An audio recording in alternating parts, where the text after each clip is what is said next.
नमस्कार, वंदे मातरम दोस्तों। Pension news portal channel पर आप सभी का हार्दिक स्वागत है और इस वक्त की ईपीएस पेंशन वृद्धि को लेकर बहुत बड़ी खबर सामने आई है। इस अपडेट के बारे में इस वीडियो के माध्यम से सारी जानकारी दी जाएगी, इसलिए इस वीडियो को शुरू से अंत तक जरूर देखें। लेकिन दोस्तों, इस वीडियो को आगे बढ़ाने से पहले आप सभी से अनुरोध है कि यदि आप हमारे चैनल पर नए हो तो चैनल को सब्सक्राइब जरूर करें और साथ ही में लगी बेल आइकन को जरूर प्रेस करें ताकि आपको ईपीएस पेंशन की रेगुलर अपडेट मिल सके। तो दोस्तों, चलते हैं आज की अपडेट की ओर। ईपीएफओ पेंशन इंक्रीज, एक झटके में 333% बढ़ी एप्स पेंशन। देखिए ईपीएफओ का आदेश।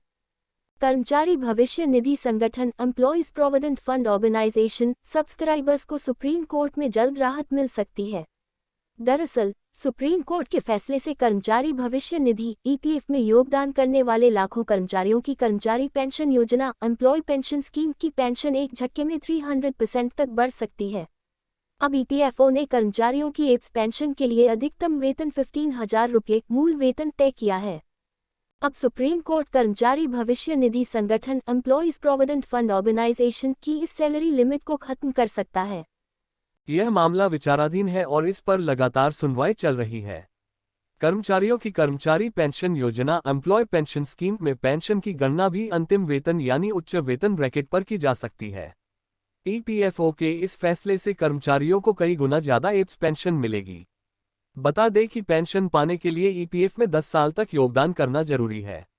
वहीं 20 साल की सेवा पूरी करने पर 2 साल का वेटेज मिलता है। आपकी एम्प्लॉय पेंशन स्कीम पेंशन कैसे बढ़ेगी, यहाँ समझें।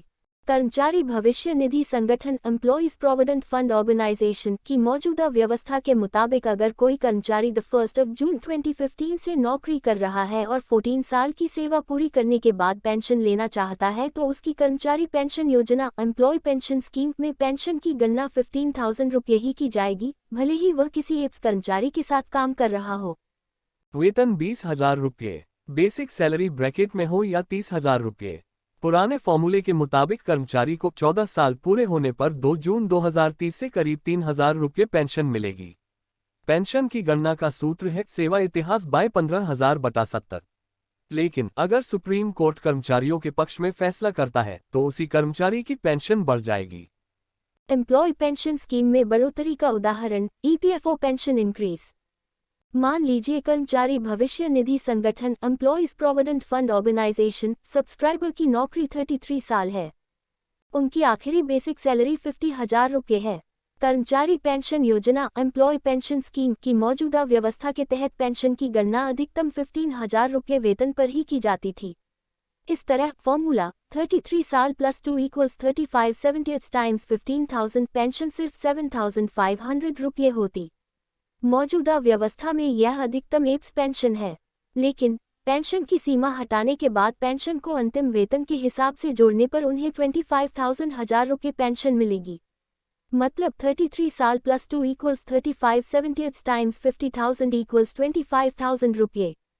बता दें कि कर्मचारी भविष्य निधि संगठन एम्प्लॉयज प्रोविडेंट फंड ऑर्गेनाइजेशन के नियमों के मुताबिक अगर कोई कर्मचारी लगातार 20 साल या इससे ज्यादा समय तक कर्मचारी पेंशन योजना एम्प्लॉय पेंशन स्कीम में योगदान करता है तो उसकी सेवा में 2 साल और जुड़ जाते हैं। इस तरह 33 साल की सेवा पूरी हुई, लेकिन 35 साल के लिए एप्स पेंशन की गणना की गई। ऐसे में उस कर्मचारी की सैलरी में 333% का इजाफा हो सकता है। क्या है एम्प्लॉय पेंशन स्कीम का पूरा मामला? कर्मचारी पेंशन योजना एम्प्लॉय पेंशन स्कीम संशोधन 2014 को केंद्र सरकार द्वारा 1 सितंबर 2014 से एक अधिसूचना जारी कर लागू किया गया था। इसका निजी क्षेत्र के कर्मचारियों ने विरोध किया था और वर्ष 2018 में केरल उच्च न्यायालय में इसकी सुनवाई हुई थी। ये सभी कर्मचारी एप्स ईपीएफ और विविध प्रावधान अधिनियम 1952 की सुविधाओं से आच्छादित थे। कर्मचारियों ने कर्मचारी भविष्य निधि संगठन एम्प्लॉइज प्रोविडेंट फंड ऑर्गेनाइजेशन के नियमों का विरोध करते हुए कहा कि यह उन्हें कम पेंशन सुनिश्चित करता है, क्योंकि वेतन भले ही 15,000 से ज्यादा हो, लेकिन एप्स पेंशन की गणना अधिकतम 15,000 रुपये वेतन पर तय की गई है। हालांकि केंद्र सरकार द्वारा 1 सितंबर 2014 को किए गए संशोधन से पहले यह राशि 6,500 रुपये थी। कर्मचारी पेंशन योजना एम्प्लॉय पेंशन स्कीम के नियमों को अनुचित मानते हुए केरल उच्च न्यायालय ने कर्मचारियों की रिट स्वीकार करते हुए फैसला सुनाया था। इस पर ईपीएफओ ने सुप्रीम कोर्ट में एक एसएलपी दाखिल की, जिसे सुप्रीम कोर्ट ने खारिज कर दिया। अब इस मामले की फिर से सुनवाई हो रही है। कर्मचारी भविष्य निधि संगठन एम्प्लॉयज प्रोविडेंट फंड ऑर्गेनाइजेशन कर्मचारियों को जल्द खुशखबरी मिल सकती है।